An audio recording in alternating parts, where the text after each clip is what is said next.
In the name of Allah, the most gracious, the most merciful, to whom we all have to turn back, honorable listeners and respectable audience, you know that we have started a series of English. अजीज साथियों और दोस्तों, आपको मालूम है कि हमने English language का एक सिलसिला शुरू किया है। आज जो टॉपिक मैंने सेलेक्ट किया है वो शुड और शुड हैव के बारे में है। शुड और शुड हैव।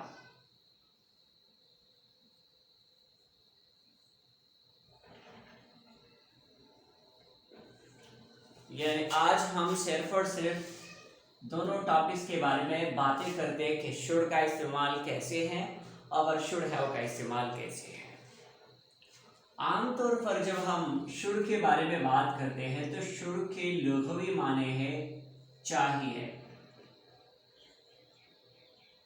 ओके, और इसके साथ साथ ये बात ज़रूरी है कि शुड ये मॉडल वर्ड है।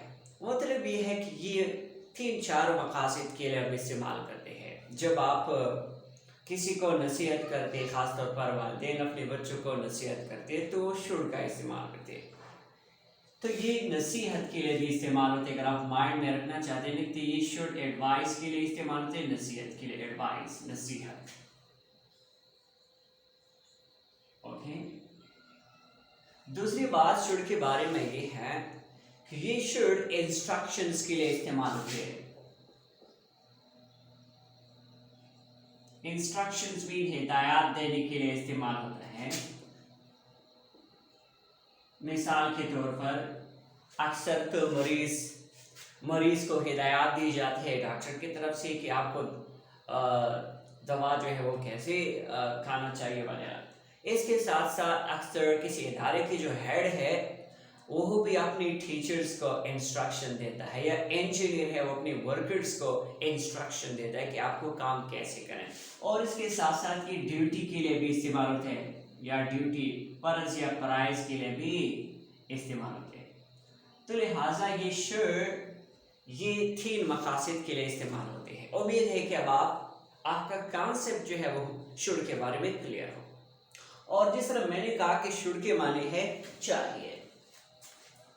ओके सामीन और नाज़रीन, अब हम आते हैं सम प्रैक्टिकल सेंटेंसेस को, कुछ अमली एग्जाम्पल्स को, अमसाल को, ताकि आपको पता चल जाए कि ये कैसे इस्तेमाल होता है।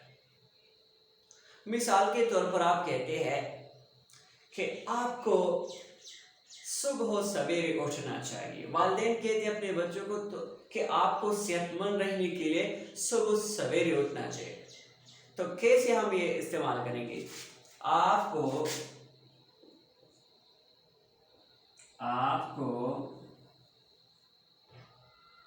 सुबह सवेरे उठना चाहिए।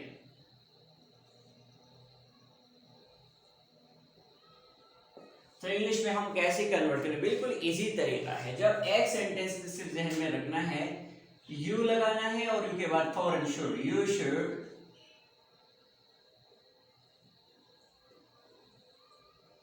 Get up early in the morning.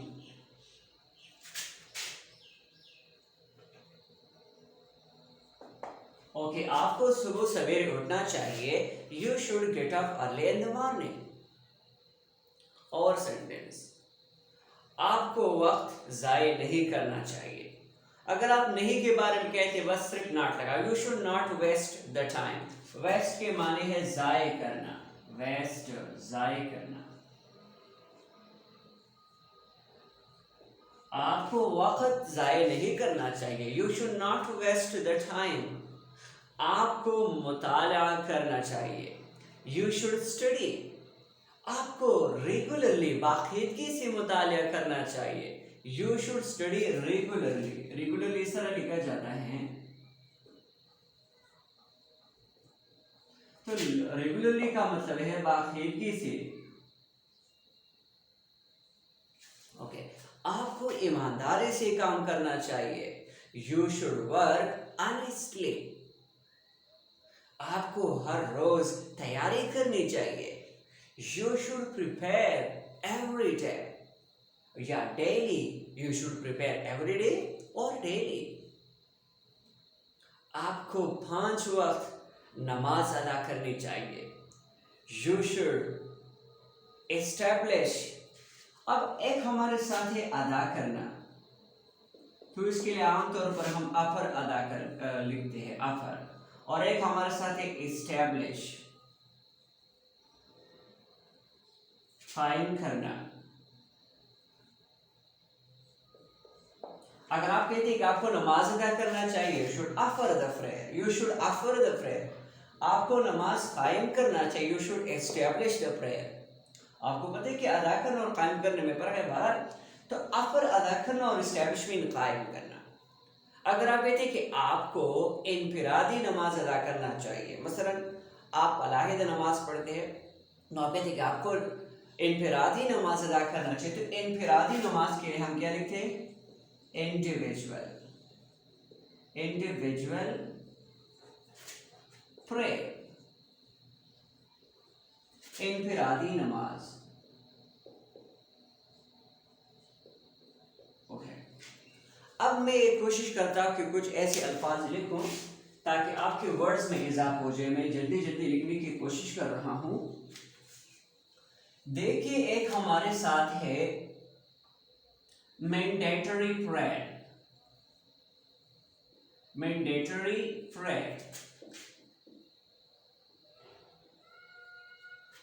इसको यस, मैंडेटरी प्रेयर को हम एसेंशियल कंपल्सरी लिखूंगा, कंपल्सरी।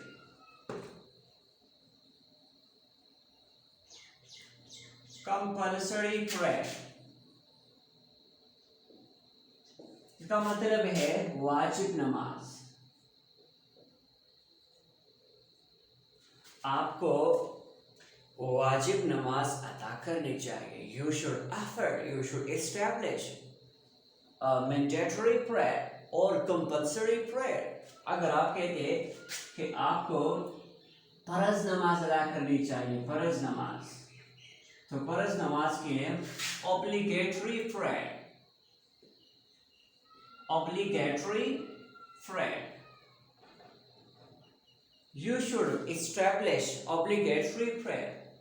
अगर आप बात करते हैं सुन्ना नमाज, तो सुन्ना प्रेयर,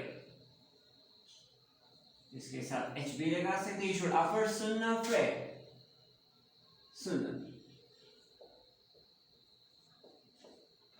ओके, अगर आप कहते हैं कि आपको मुस्तहब नमाज अदा करना चाहिए, मुस्तहब नमाज, तो अगर आप इसके लिए क्या लगाएंगे फिर, जिसको हम नॉर्मली हम मुस्तहब कहते हैं, तो मुस्तहब के लिए लाइक्ड प्रेयर। इसको हम और वर्ड भी इस्तेमाल करते हैं, कमेंडेबल। मुस्तहब के लिए कमेंडेबल भी इस्तेमाल करते हैं, कमेंडेबल प्रेयर, मुस्तहब नमाज। ओके, एक रह गया नमाज तहज्जुद। नमाज तहज्जुद के लिए वेजब प्रेयर, नमाज तहज्जुद। ओके, आप ये नोट कर सकते हैं। चलो वापस अपने टॉपिक की तरफ आते हैं, लेकिन ये वोकैबुलरी में इजाफे के लिए मैंने लिखा, आप वीडियो स्टॉप करके दोबारा लिख सकते हैं। ओके, तो शुड हम इंस्ट्रक्शन के लिए इस्तेमाल करते हैं, आपको ये काम इस तरह करना चाहिए, वैसे करना चाहिए वगैरह। तो मेरे ख्याल में ये क्लियर है। अब हम जाते हैं शुड हैव। शुड हैव के माने है चाहिए था, ये पास्ट टेंस रिप्रेजेंट करता है। आपने एक काम नहीं किया है या किसी ने एक काम नहीं किया है, अब आप गुस्सा है उस आदमी पर और आप कहते हैं कि आपको ये काम करना चाहिए था। स्टूडेंट ने काम नहीं किया, आप कहते कि आपको मुझसे पूछना चाहिए था अगर आपको कोई कंफ्यूजन था। तो इसके लिए फिर हम क्या लगाएंगे, कैसे सेंटेंस इस्तेमाल करेंगे, आपको ये काम करना चाहिए, बस शुड हैव लगाएंगे।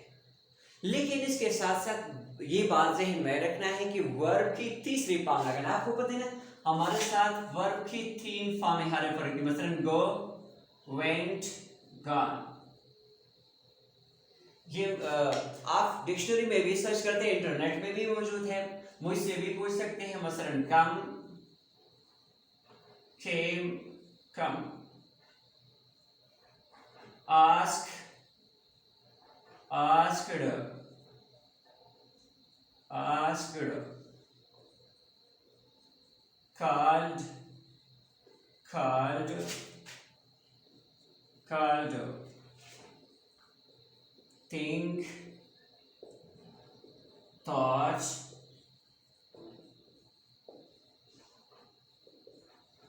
thought। मसलन गो के माने जाना, सब के माने एक जैसे आना, पूछना, ओके, कहना या पुकारना और सोचना। तो इसमें हम तीसरी फॉर्म का इस्तेमाल करते हैं, तो अब हम यहां से एक एक लेंगे।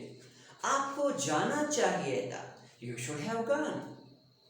ओके, आपको आना चाहिए था, यू शुड हैव कम। आपको पूछना चाहिए था, यू शुड हैव आस्क्ड।